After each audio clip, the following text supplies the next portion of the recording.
చదువుకుందాం. దయచేసి చూడండి. నెహెమ్యా గ్రంథం, నెహెమ్యా గ్రంథం 4వ అధ్యాయం. నెహెమ్యా గ్రంథం 4వ అధ్యాయం 14వ వచనం. అంతటా నేను లేచి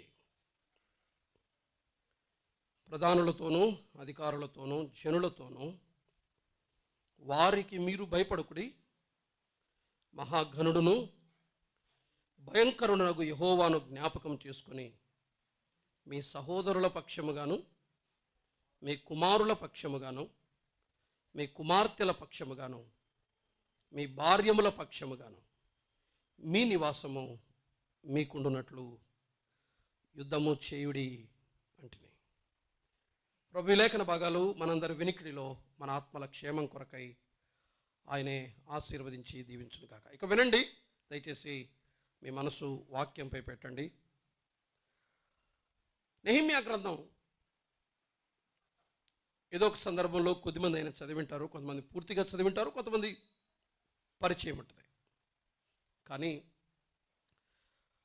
నెహెమ్యా గ్రంథం యొక్క ప్రధానమైనటువంటి సంగతి ఏంటంటే ప్రాకారాల నిర్మాణం.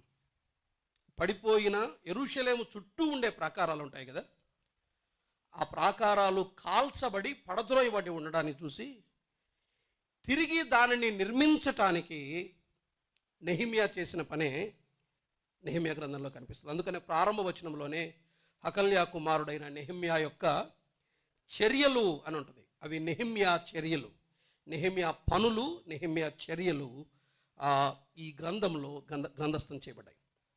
దయచేసి వినండి. నెహెమ్యా గ్రంథంలో అతి ప్రధానమైనది, జాగ్రత్తగా వినాలి, కొంచెం జాగ్రత్తగా వినండి. పాత నిబంధనలో భౌతిక సంబంధమైనటువంటి మందిరాలకు విశేషమైన ప్రాధాన్యత ఉంది. అర్థమైందా? వింటున్నారా? పాత నిబంధనలో భౌతిక సంబంధమైన మందిరాలకు ప్రధానమైన ప్రాధాన్యత ఉంది. కొత్త నిబంధనలో ఆత్మ సంబంధమైన మందిరాలకు ప్రాధాన్యత ఉంది. కొత్త నిబంధనలో భౌతిక సంబంధమైన మందిరాలకు ఇంపార్టెన్స్ లేదు. మీరు గమనించండి.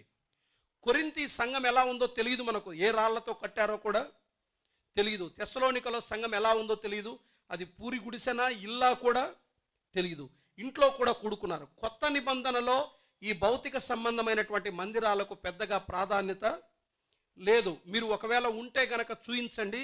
న్యూ టెస్ట్మెంట్లో ఎక్కడా కూడా ఈ ఫిజికల్ కన్స్ట్రక్షన్స్ గురించి న్యూ టెస్ట్మెంట్ ఎక్కడా మెన్షన్ చేయలేదు. కనపడేదంతా ఏంటి చెప్పండి? ఆత్మ సంబంధమైన మందిరం. నేటి దినాలకు ఒక మాట చెప్తాను, వినండి, జాగ్రత్తగా వినండి. భౌతిక సంబంధమైనటువంటి మందిరాలు ఎంత పెద్దగైనా కట్టొచ్చు. ఈ రోజుల్లో పల్లెటూర్లలో కోట్లు పెట్టి కట్టిస్తున్నారు, చూస్తున్నారా మీరు? కోట్లు పెట్టి కట్టిస్తున్నారు. మన ఒక ఊరికి వెళ్ళాను రాత్రి, 2 రాత్రులు వాక్యం చెప్పడానికి. మందిరంలోకి తీసుకెళ్ళి మందిరం చూపించారు, ఇక్కడే పక్కన పల్లెటూరు. ఎంత అయింది ఇప్పటి వరకు అన్నాను. నాతో పాటు ఎవరో వచ్చారు ఆ రోజు, కొంతమంది మన సోదరులు కూడా వచ్చారు. 1.5 ఎంతో వస్తాం, ఇంకా ఫినిష్ అవ్వలేదు. మందిరం ముగించబడలేదు. 1.5 కోటి ఖర్చు పెట్టారు, బ్రహ్మాండంగా కట్టించారు. ఏంటి ప్రాబ్లమ్స్ అంటే ఏం లేదు, డబ్బులు వచ్చినప్పుడల్లా వేయటం, కడుతున్నాం. అబ్జెక్షన్స్ ఏమంటే నో అబ్జెక్షన్స్. భౌతిక సంబంధమైన మందిరాలు ఈరోజు కడితే పెద్దగా అభ్యంతరాలు నీకు మహా అంటే బయట ఉన్న వాళ్ళతో వస్తాయి. ఇప్పుడు అవి కూడా రావట్లా, ఏం పెద్ద సమస్య ఏం కాదు. ఇక్కడ ఫిజికల్ కన్స్ట్రక్షన్స్ అనేవి పెద్ద కష్టమేం కాదు. కారణం ఏంటంటే కావలసినంత డబ్బు మన దగ్గర, ప్రజల దగ్గర ఉంది కాబట్టి. ఆత్మ సంబంధమైన మందిరాల నిర్మాణం కొరకు కానీ, ఆత్మ సంబంధమైన ప్రాకారాల నిర్మాణం కొరకు ప్రయత్నం చేయండి. ఎన్ని సవాళ్ళు ఎదురవుతాయో మీరు చూడండి. సంవత్సరం అంతట్లో ఏందన్నా యూత్ క్యాంప్ అంటారు, ఒకరోజు గర్ల్స్ క్యాంప్ అంటారు, ఒకరోజు బాయ్స్ క్యాంప్ అంటారు, ఫ్యామిలీ రిట్రీట్ అంటారు, బైబిల్ క్లాసెస్ అంటారు, సండే స్కూల్ రిట్రీట్ అంటారు. ఏంటన్నా ఇవన్నీ? ఏమి ఇవన్నీ? ఎందుకు ఇవి జరగాలి? మనం చేస్తున్నది ఏంటో తెలుసా? ఈ ఆత్మ సంబంధమైన మందిర నిర్మాణం, ఆత్మ సంబంధమైన ప్రాకారాల నిర్మాణం. ఇది ఆత్మ సంబంధమైన ప్రాకారాల నిర్మాణం ఇక్కడ జరుగుతుంది. అందుకనే 4వ అధ్యాయంలో ఒక మాట అంటాడు చూడండి. ఏం జరిగింది? 4వ అధ్యాయం 7వ వచనం.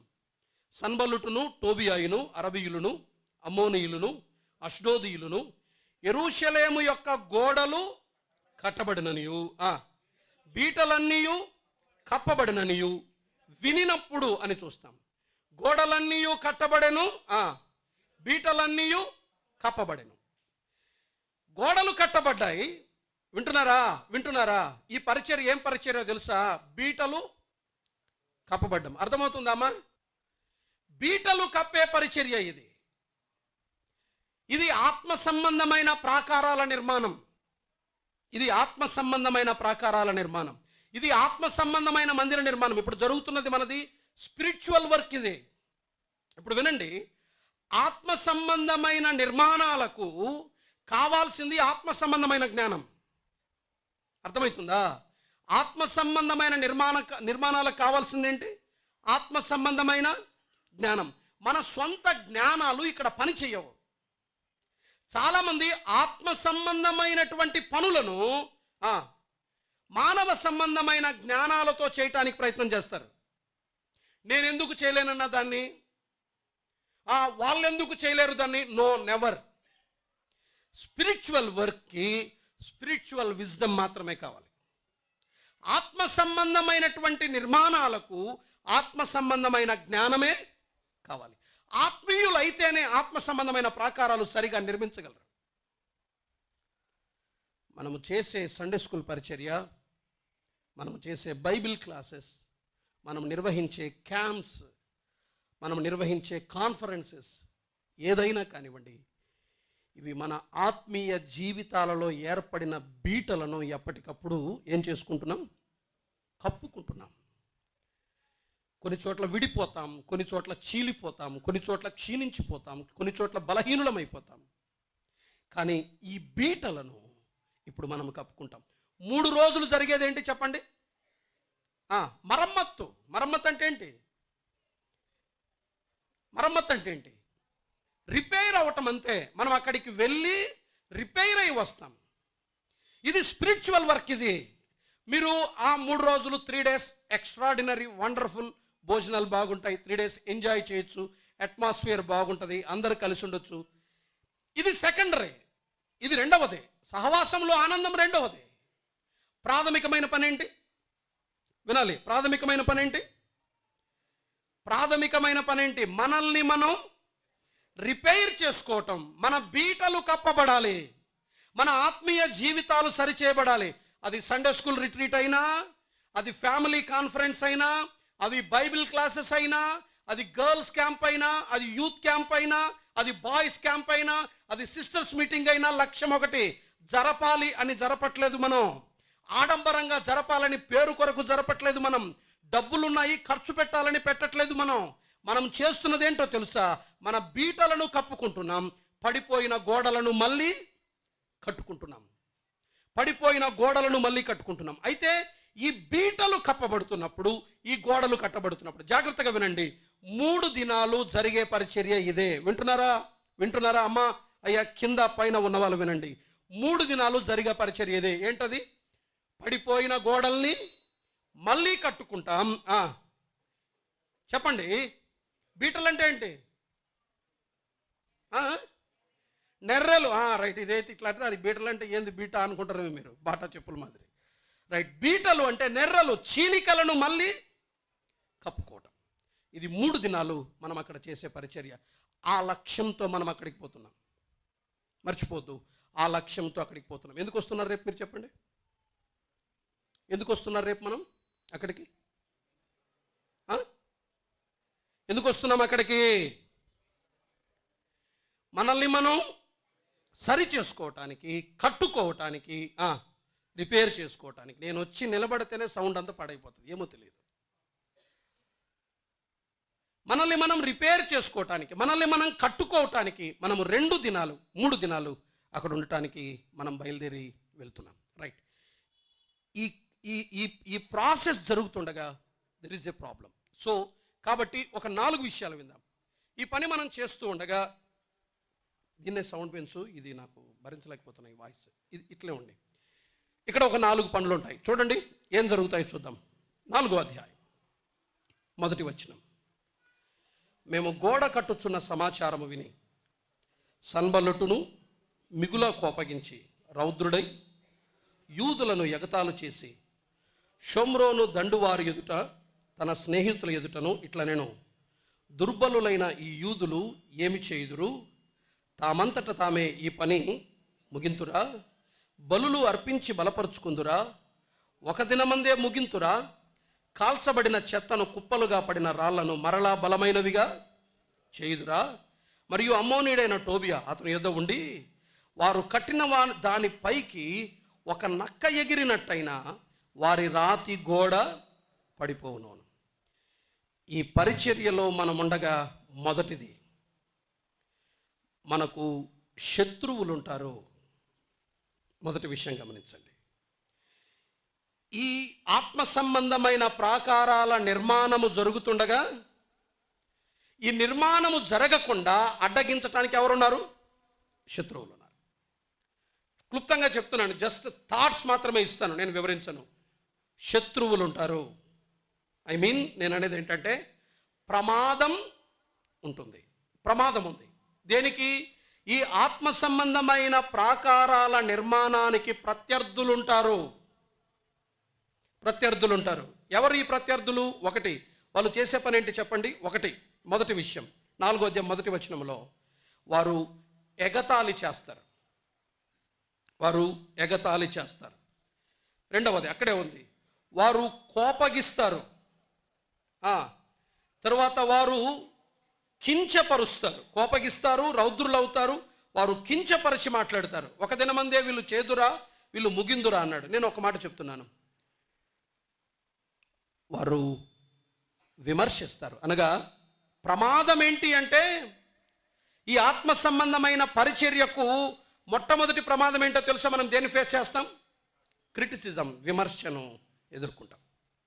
వాళ్ళు విమర్శించారు. సన్బల్లటు విమర్శించాడు, టోబియా విమర్శించాడు. వీళ్ళు ఎవరో కాదు, బయట వాళ్ళేం కాదు, వీళ్ళేమి బయట వాళ్ళు కాదు, అక్కడ ఉన్న వాళ్ళే, యెరూషలేములో ఉన్న వాళ్ళే. ప్రాకారాలు నిర్మించబడుతుంటే విమర్శించడం మొదలుపెట్టారు, హేళన చేయడం మొదలుపెట్టారు, అవమానించడం మొదలుపెట్టారు. అవుతుందా? జరుగుతుందా? నేర్చుకుంటారా? వింటారా? మనం మనలో ఎంత చెప్పినా ఇంతే, మనలో మార్పు రాదు, ఇంతే, వీళ్ళు నేర్చుకోలేరు, మనం ఇంతే, ఈ మాటలు వినబడితేనే ఉంటాయి.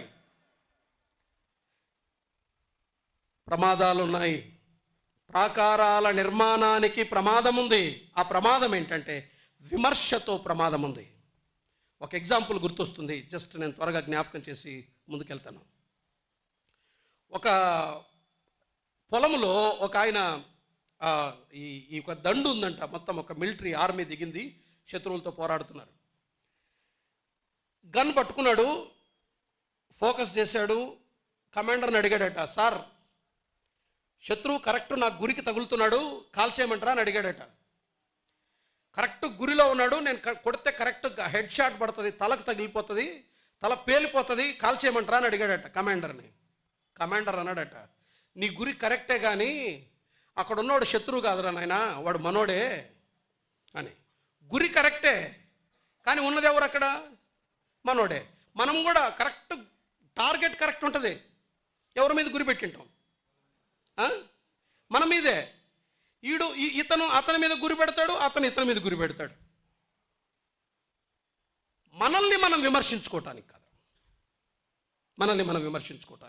విమర్శలు ఉంటాయి, పట్టించుకోవద్దండి. రెండవది, త్వరగా నేను చెప్తున్నాను, వాళ్ళు దేన్ని ఎదుర్కొన్నారు? 4వ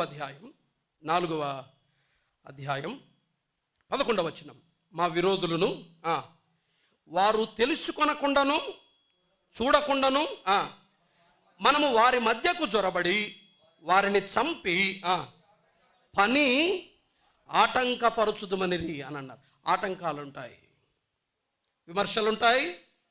ప్రాకారాల నిర్మాణము జరుగుతుండగా మనల్ని మనం సరిచేసుకుంటూ ఉండగా విమర్శలుంటాయి, వినబడుతుంటాయి, పట్టించుకోవద్దు. రెండవది ఏముంటాయి?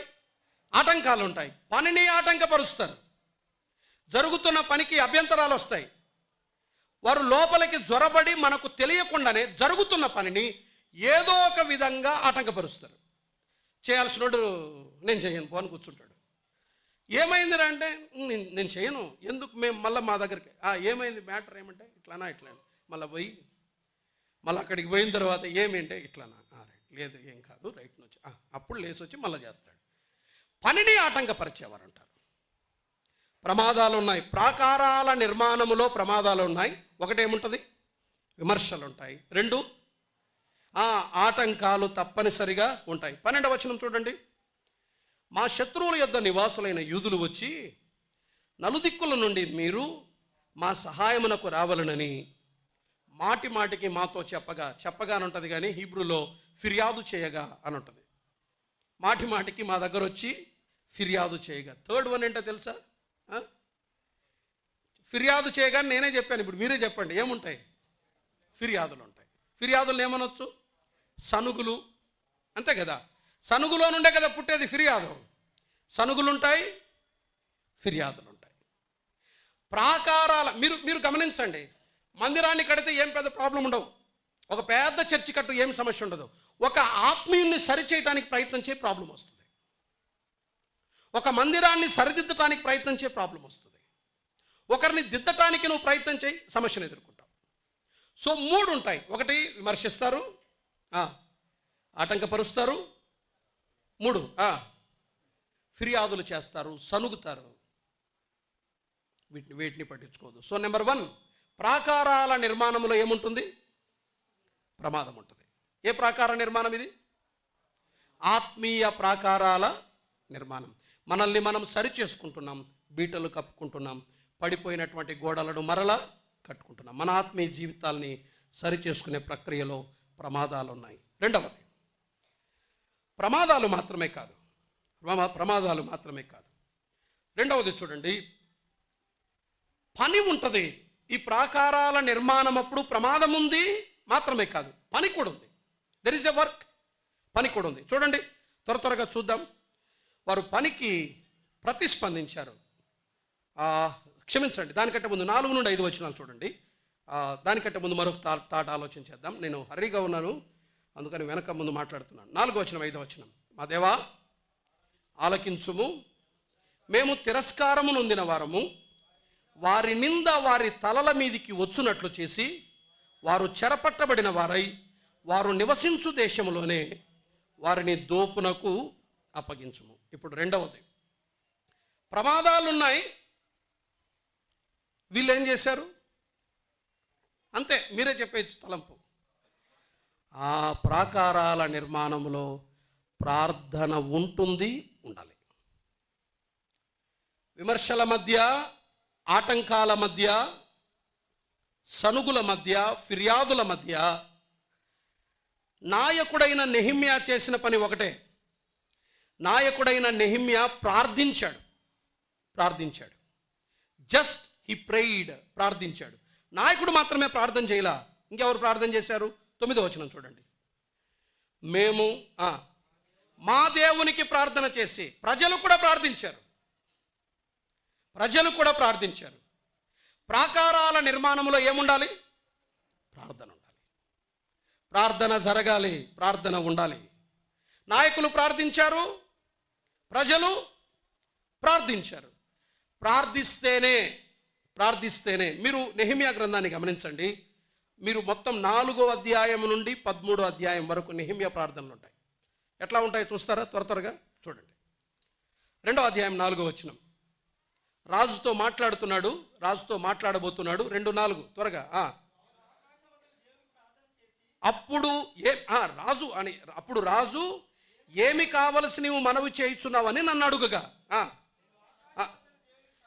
హలో ఒకసారి వినండి. నీకేం కావాలని అడిగాడు, నువ్వేమంటావు? నాకు పెన్ను కావాలి అంటావు, అంతేనా? ఏమన్నాడు తెలుసా? మాట్లాడలే, దేవునికి ప్రార్థన చేసి ఆన్సర్ ఇచ్చాడు. అంటే సమాధానం ఇవ్వటానికి కూడా ఏం చేశాడు? ప్రార్థన చేశాడు. మీరు అర్థం చేసుకోండి, అంతే. ఎంత జాగ్రత్తగా ఉన్నాడు నెహెమ్యా అని మీరు అర్థం చేసుకోండి. రాజుకు సమాధానం ఇచ్చేటప్పుడు ఏం చేశాడు? ప్రార్థన చేసి జవాబిచ్చాడు. అంటే మాట్లాడేటప్పుడు ప్రార్థించి మాట్లాడండి. అంటే దేని కొరకు ప్రార్థించాలి? సింపుల్, మాటల కొరకు ప్రార్థించండి. ఈ ప్రాకారాల నిర్మాణం జరిగేటప్పుడు మనం ఏమి మాట్లాడాలో ఆ మాటల కొరకు ప్రార్థించండి. ప్రార్థిద్దాం. అక్కడే కదా సమస్యలు వచ్చేదంతా, అవునా లేదా? అక్కడే కదా. నీ చేత కదా పక్కకు పో అన్నా అనుకో, రాడు 3 రోజులు. నేను ఆ మాట అనలేదనుకో, సమస్య రాదు కదా. మాటల కొరకు ప్రార్థిద్దాం. 2 త్వరగా చూడండి. 4వ అధ్యాయం 4వ వచనం. ఇందాక చదువుకున్నాం కదా మనం. 4వ అధ్యాయం 4వ వచనం.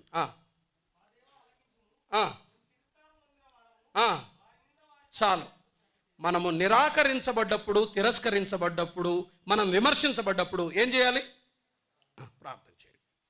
నెక్స్ట్ 9వ అధ్యాయం 5వ వచనం. సారీ 9వ వచనం చూడండి. 4:9 లేకపోతే 5:19. 5:19.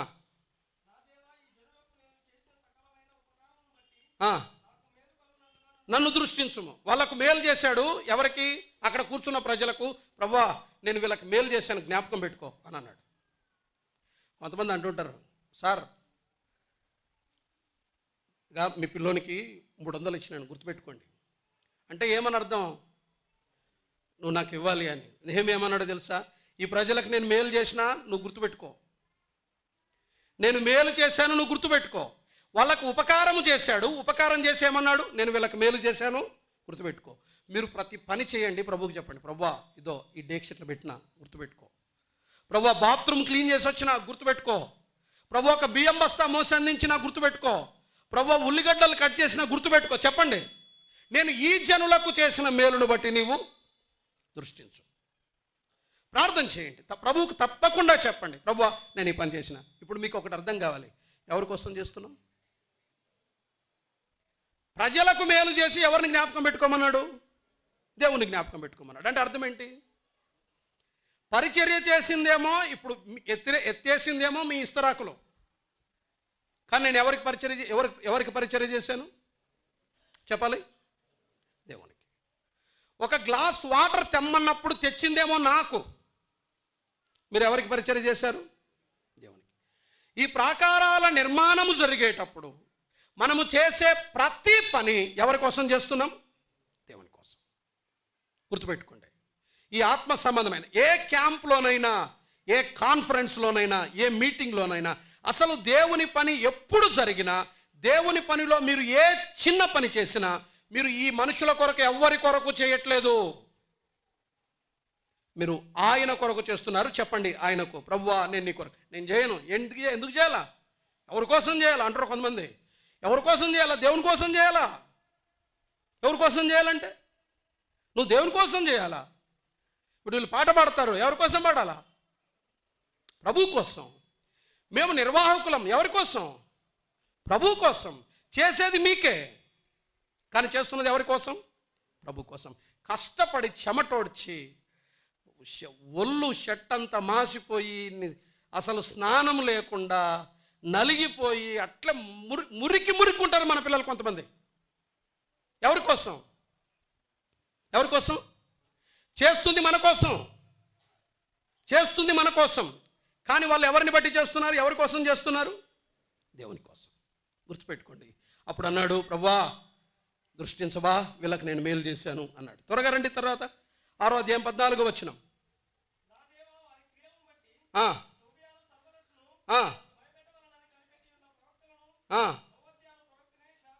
జ్ఞాపకం చేసుకో. ప్రభువా వాళ్ళని కీడు చేయడానికి వచ్చారు, నువ్వు వాళ్ళని జ్ఞాపకం చేసుకో. ఎవరైనా ఏమైనా అన్నారా? నువ్వేం మనసులో పెట్టుకోవద్దు. నిన్ను ఎవరైనా ఏమైనా అన్నారా? నువ్వేం మనసులో పెట్టుకోవద్దు. ఎవరికి చెప్పు? ఎవరికి చెప్పు? మా దగ్గర కూడా రావద్దు. ఎవరికి చెప్పు? దేవునికి చెప్పు. ప్రభువా వాళ్ళు ఇంట్లో అన్నారు, జ్ఞాపకం పెట్టుకో. ఒక సేవకుడు అన్నాడంట, ఒక సేవకుడు, నీ అంత చూస్తా వచ్చే వారం అన్నాడంట ఒక ఆయన. వారమంతా ఆయన ప్రార్థన ఏంటో తెలుసా? ప్రభువా నన్ను నీ అంతు చూస్తా అన్నాడు. చూడవా, నన్ను నీ అంతు చూస్తా అన్నాడు ప్రభువా, నన్ను నీ అంతు చూస్తా అన్నాడు ప్రభువా. 1 వీక్ ప్రేయర్ చేశాడంట. 40 ఏళ్ళు గడిచింది బ్రదర్, 40 ఏళ్ళు గడిచింది, ఆయన నా అంతు చూడలేదు అన్నాడు ఆయన. వారం తర్వాత నీ అంతు చూస్తానంటే ఈయన చేసిన ప్రార్థన ఏం లేదు. ప్రభువా ఇట్లా అన్నాడు ప్రభువా. మిమ్మల్ని ఎవరు ఏమన్నా ఎవరికి చెప్పండి? ప్రభువా ఇట్లా అన్నాడు ప్రభువా. అదో ఆమెను జ్ఞాపకం పెట్టుకో ప్రభువా, నోవద్య అనే ప్రవక్తిని జ్ఞాపకం పెట్టుకో, నన్ను భయపెట్టాలన్న ప్రవక్తలను జ్ఞాపకం పెట్టుకో, సోనియాను టోబియాను జ్ఞాపకం పెట్టుకో, సన్బలుటును జ్ఞాపకం పెట్టుకో, నువ్వే తీర్పు తీర్చు ప్రభువా. ప్రార్థన చేయండి అంతే. ఎవరు ఏమన్నా ప్రార్థన చేయండి. ఎవరికి? ప్రభుకు. దాని అర్థం ఏంటి? Don't take it serious. ప్రభుకి అప్పగేయండి, మూట కట్టండి, ప్రభు చేతిలో పెట్టండి. కొంతమంది పోతారు కదా, వెళ్ళి మూటలు కట్టి దానికి కట్టేసి వచ్చేస్తారు. ఇంకంటే వాళ్ళ భారాలన్నీ తిరిగిపోయినట్లు దానికి కట్టి వచ్చేస్తే, మూట కట్టి సమస్య దేవుని చేతిలో పెట్టి మళ్ళీ మీరు పని స్టార్ట్ చేయండి. ఓకే, ఫైనా? రైట్. నెక్స్ట్ ఇంకెప్పుడు చేశారు? 13వ అధ్యాయం 14 వచ్చిన 13-14 13-14. నా దేవా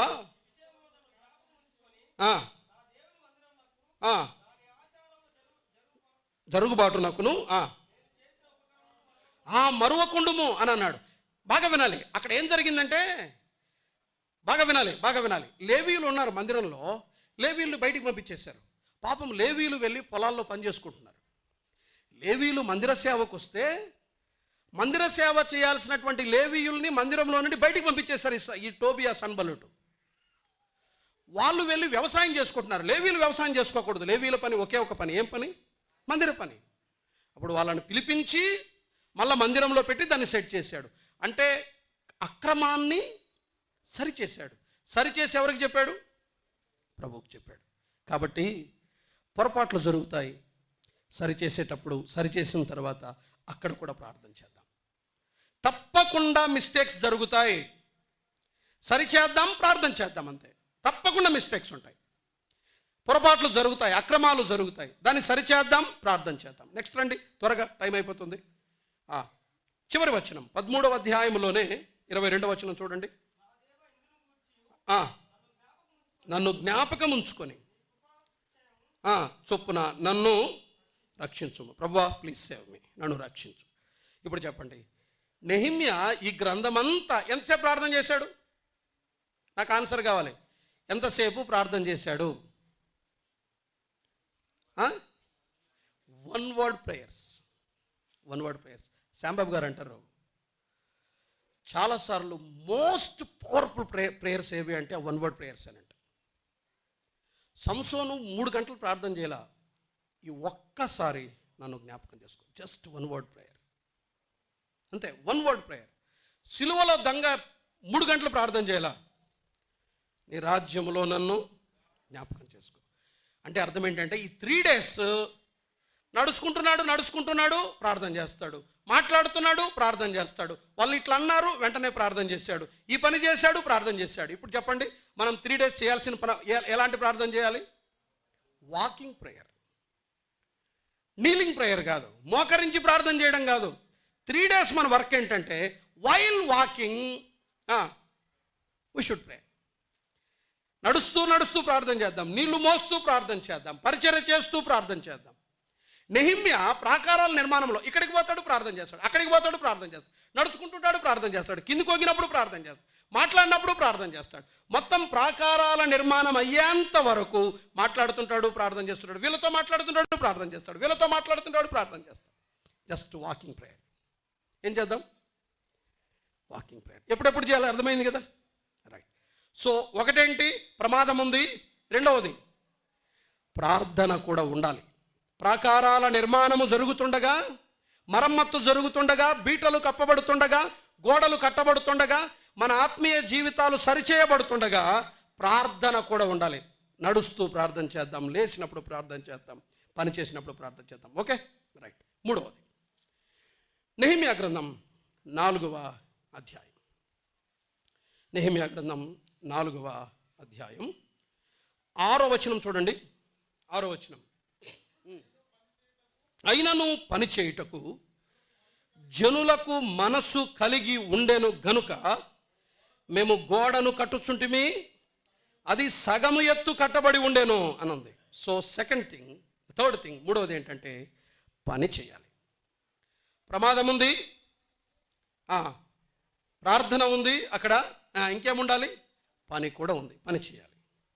విమర్శలు వస్తున్నాయి, పని ఆపారా వీళ్ళు? లేదు. జనులకు పని చేయుటకు మనస్సు కలిగి ఉండేను కనుక వారు ఏం చేశారు?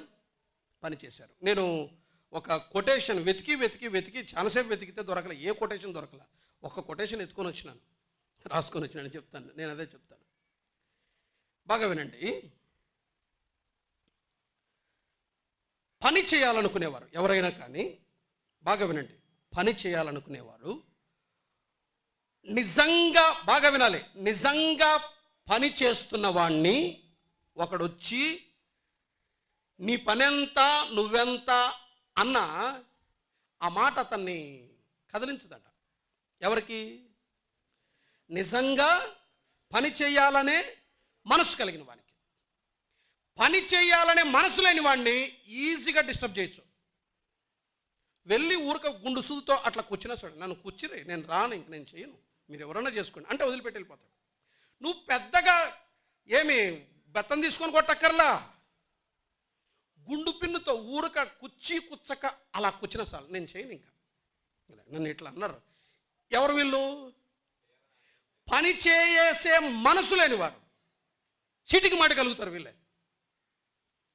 పని చేసే మనసున్నవాడు గుండు సూత్తో కాదు, కత్తితో కూర్చున్నా చేస్తూనే ఉంటాడు. ఎవరు డిస్టర్బ్ చేయరు. అతనికి ఏముంది? చేయాలన్న మనసు ఉంది, చేయాలన్న మనసు ఉంది. వీళ్ళు అంటున్నారు నక్కెగిరితే పడిపోతుంది, మీదేం పని? అరుస్తున్నారు, ఎగతాళి చేస్తున్నారు, కేకలేస్తున్నారు. ఎవ్వరూ కేర్ చేయలే, గోడ కడతానే ఉన్నారు. రే ఇంత అంటుండే ఏమనట్లేదు, డిస్టర్బ్ చేయలేరు వాళ్ళని.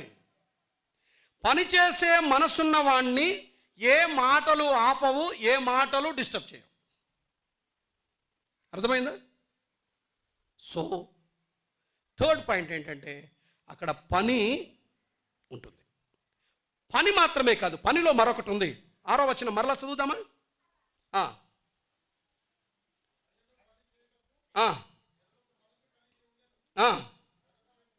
ఏమన్నాడు? మేము అన్నాడా మాట? రైట్.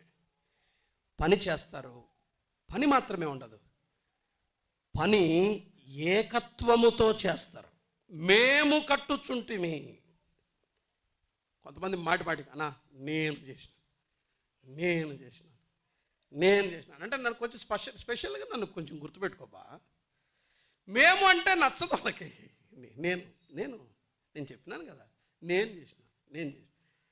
ఇది మనకి ఎక్కడో ఒక చోట అప్పుడప్పుడు ఎంత వద్దన్నా దాన్ని ఎంత లోపలికి పెడదామన్నా వస్తుంది, టుపక్కుమని బయటకు వస్తుంటుంది. అది మనం లోపలికి నేను అనేది రాకూడదు అని మళ్ళీ లోపలికి దోపడుతుంటే మళ్ళీ అది టుంగు మన బయటకు వస్తూ ఉంటుంది. మళ్ళీ అది దాన్ని మనం నేను వీళ్ళు ఏమన్నారు తెలుసా? మీరు నెహెమ్యా గ్రంథం చూడండి. మేము ఇంతకుముందు ఒక మాట చెప్పాను, అపవిత్రాత్మలు ఎప్పుడు మాట్లాడినా ఏమన్నారో తెలుసా? మేము అంటారు తప్ప నేను అని ఎవరన్నారు. గెరాసేనుల దేశంలో దయ్యం పట్టిన వాడిలో 6800 దయ్యాలు ఒక్కడిలో 6800 దయ్యాలు ఏక మనసుతో పనిచేసినాయి. తిప్పి అటు ఇటు కొడితేనే ముష్టి 30 మంది ఉండరు, ఏక మనసు ఉండదు. ఎవరికి? క్రీస్తు యేసు రక్తము చేత కడగబడి ఆత్మ సంబంధులైన వారు, పవిత్రులుగా పిలువబడ్డ వారు ముష్టి 30 మంది ఉన్నారు, ఏకత్వం ఉండదు. 6800 అపవిత్రాత్మలు ఒక్కడిలో ఏక మనసుతో పనిచేసే వాళ్ళ. మేము అనేకులం అంటాడు, గమనించారా మీరు? మేము సేన, మేము అనేకులం. పని చేస్తున్నప్పుడు ఎవరు చేస్తున్నాం? మేము చేస్తున్నాం. మేము అంటే ఇంకొక ఆయన ఉన్నాడు, ఆయన తాను గౌరవించుకుంటాడు, తాను దైవాంశ సంభూతుడు అనుకొని నేను ఆయన విమర్శించట్లేదు కానీ ఆయన యాటిట్యూడ్ అది. ఆయన ఏమని మాట్లాడో తెలుసా? మేము ఎవరో తెలుసా అంటాడంటే తనని గురించి మాట్లాడుతూ, నేను అనేది బదులు మేము అంటే తాను గౌరవించుకుంటాడు ఆయన. మేము ఎవరో తెలుసా అనేవాడు ఆయన. లేండి పాపం ఆయన. ఈ మేము కాదు, ప్రజలను కలుపుకొని ఏమనేవాడు? మేము. పనిలో ప్రాకారాల నిర్మాణము జరుగుతున్నప్పుడు పని మాత్రమే కాదు, పని చేసే మనసు ఉండాలి. మాత్రమే కాదు, పని చేసే మనసులో ఏముండాలి? ఏకత్వం ఉండాలి. మనము చేద్దాం. అర్థమైందా? నేను ఒక్కడిని ఏమీ చేయలేను, ఆ పెద్దలు ఒక్కళ్ళు ఏమీ చేయలేరు, మీరొక్కరు కూడా ఏమీ చేయలేరు. ఇంతమంది కలిస్తే అద్భుతమైన పరిచర్య జరుగుతుంది. మీరు లేకపోతే మేము శూన్యం, వాళ్ళు లేకపోతే వాళ్ళు శూన్యం, వాళ్ళు లేకపోతే వాళ్ళు శూన్యం. అందుకనే క్రైస్తవ పరిచర్యలో మోనార్కులు ఉండరు, చక్రవర్తులు, రాజులు, సామ్రాట్లు ఉండరు. ఇది కలిసి చేసే సంఘటిత పరిచర్య. అపోస్తులుడైన పౌలు కనబడతాడు నిజమే, కానీ పౌలుకు సహకరించిన మిగిలిన 120 మంది పనివాళ్ళు, జోసిఫస్ అనే చరిత్రకారుడు రాస్తాడు, 120 మెంబర్స్ ఆయనకు సహకారులుగా ఉన్నారట. 120 మంది పౌలుకు కనపడింది పౌలే, కానీ పనిచేసింది ఎంతమంది? 16వ అధ్యాయం రోమీయులకు రాసిన పత్రికలో రాస్తాడు, పిల్లరా ఇది మన పరిచర్య, మనము చేస్తున్నాం. చేసేటప్పుడు మేము చేస్తున్నాం. పనిలో ఏకత్వం ఉండాలి, పని చేసే మనసు ఉండాలి, పనిలో ఏకత్వం ఉండాలి. 3వది చూడండి, అక్కడే 4వ అధ్యాయం నెహెమ్యా గ్రంథం 4వ అధ్యాయం 9వ వచనం. మేము దేవునికి ప్రార్థన చేసి వారి భయం చేత రాత్రింబగళ్ళు కావలి ఉంచితిమి. ఎట్లున్నారంట తెలుసా వీళ్ళు? కావలి. చూడండి ఒకసారి వీళ్ళు ఎట్లా కావలి ఉన్నారు. 16వ వచనం. అయితే అప్పటి నుండి నా పనివారిలో సగము మంది పని చేయుచు వచ్చిరి, సగము మంది ఈటెలను, బల్లెములను, విండ్లను, కవచములను ధరించిన వారై వచ్చిరి. అధికారులలో, యూదులలో ఆయా ఇంటి వారు వెనుక నిలిచిరి. ఏం చేస్తున్నారు? ఒక్కొక్కడు ఏం చేశాడు చూడండి. 18వ వచనం, 4వ అధ్యాయం 18వ వచనం, త్వరగా 4:18. మరియు కట్టువారిలో ఒక్కొక్కడు తన కత్తిని నడుముకు బిగించుకొని ఆ గోడ కట్టుచూ వచ్చాను. ఇప్పుడు చెప్పండి, కత్తి దేనికి? కావలికి. ఇప్పుడు చెప్పండి, పనిని కాపాడుకునే బాధ్యత కూడా పనివారిదే. Hello hello hello hello hello hello వినాలి, మైక్ చెక్ అనడం లేదు నేను, వినాలి, దయచేసి వినండి. పని చేయాలి, పని చేసే మనసు ఉండాలి, పనిలో ఏకత్వం ఉండాలి, పనిని కావలి కాసే బాధ్యత కూడా మనదే, నీదే. నువ్వు పని చేయాలి, ప్రమాదం ఉంది, పాడు చేయటానికి శత్రువు వస్తాడు. ఈ స్థానిక సంఘ పరిచర్యను కాపాడే బాధ్యత నీది కూడా. నువ్వే పాడు చేస్తే ఎవరేం చేయలేరు కదా. నేను కత్తి ఈడ పెట్టుకొని గోడ కడతా, నా పక్కనున్న దేవపాలను ఒక పోటు పొడిస్తే ఎవడేం చేస్తాడు? నన్ను నమ్మాడు దేవపాలు, ఇద్దరం పనిచేస్తున్నాం, కత్తి ఇక్కడ పట్టుకున్నాను, గోడ కడుతున్నాను, నేనే పోటు పొడిస్తే ఊహిస్తాడా? మన పనిని మనమే కావలి కాయాలి. ఈ సంఘం, ఇక్కడ జరుగుతున్న పని, ఈ పరిచర్య ఎవరిది? మనది. దీన్ని కావలి కాసే బాధ్యత ఎవరిది? మనది.